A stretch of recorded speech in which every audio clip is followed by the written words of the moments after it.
Welcome to the hottest movie review on the internet today, the A-List Review. I am your host, the Game Changer, Wes Troop, and it's time to go back to the theater. And it's the latest film from A24 to hit theaters, and it's about a family of wrestling legends.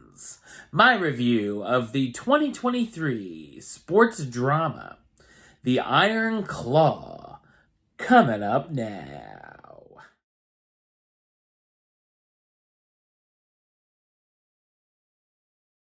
Based on the true story of the inseparable Von Erich brothers, who made history and became Texas legends in the very competitive world of professional wrestling in the early 1980s. Through tragedy and triumph, under the shadow of their domineering father and coach, the brothers seek larger-than-life immortality on the biggest stage in sports. So what did I think of The Iron Claw? I thought it's a well-made, fascinating biographical drama. It's written and directed by Sean Durkin, who's best known for directing the films Martha, Marcy, May, Marlene and The Nest. While I am a fan of pro wrestling, my knowledge is mostly of the late 90s to modern day. So while I know the names of the Von Erich family, I wasn't too familiar with the story of their family and the tragedies that plagued them. The film focuses on the father, mother, and mostly on four of the brothers, leaving out the youngest member of the family, Chris, because Durkin felt the script didn't need one more tragedy. I feel like you honestly don't have to be a huge fan of wrestling to appreciate this film, as it's more of a character study than it is a sports movie. The in-ring moments are shot in fine fashion, with camera work looking like it came out of that era. There's even some cool graphics thrown in that ooze 80s wrestling nostalgia. We also see a little bit of the behind-the-scenes stuff, like the wrestlers discussing the match with each other before performing, or Kevin messing up his promo multiple times and having to re-record it. I wish a bit more of the behind-the-curtain of the business stuff had been shown. Also, the actor portraying Ric Flair is extremely miscast and does a terrible impression of the legend. The story is intriguing, introducing us to the family who believe they're cursed, which they think started from Fritz, the father of the boys, using his grandmother's last name as his ring name. We see the brothers competing for Fritz's attention to the extreme of him having a ranking system that can easily change, as well as him ignoring important warning signs, forcing them to do things they don't want to, all the way up to ruining their lives. There's also some jealousy and tension between them when a certain one of them is picked for a push on his career while one of the others is overlooked.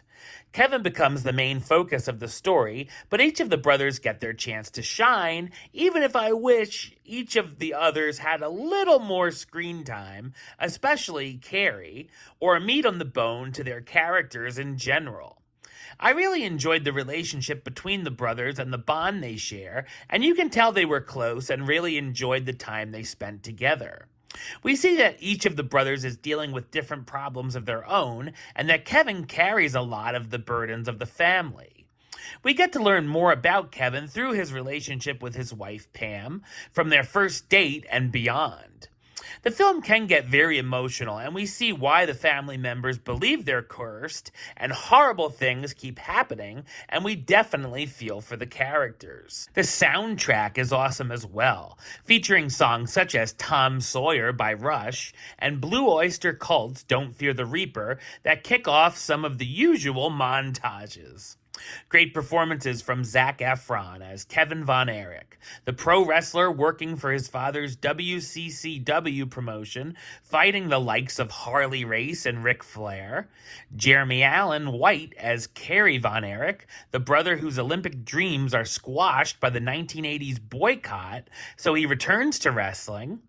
Harris Dickinson as David Von Erich, Kevin's younger brother who's ready to make his wrestling debut, Holt McCallany as Fritz Von Erich, the patriarch of the family who also wrestled and created the move the Iron Claw, but never made it as far up the card as he wanted, and wants one of the boys to win the championship he never did.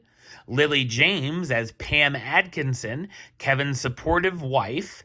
Stanley Simons as Mike, the brother who is more into music, but his father pushes him to pursue a sport anyway. And Maura Tierney as Doris Von Erich, the mother of the boys who seems a bit cold towards all of them. The Iron Claw is a powerful and devastating family tragedy that will easily lay the smackdown on your emotions.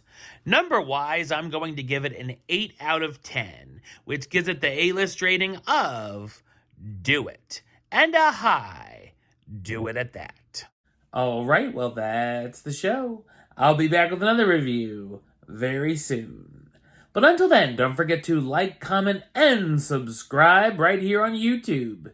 YouTube.com/WestsideOf515. Like the show on Facebook, Facebook.com/WestTroopAlist. And of course, you can follow me on the X, Instagram, and Letterboxd at WesAlist. Until next time, Troop out.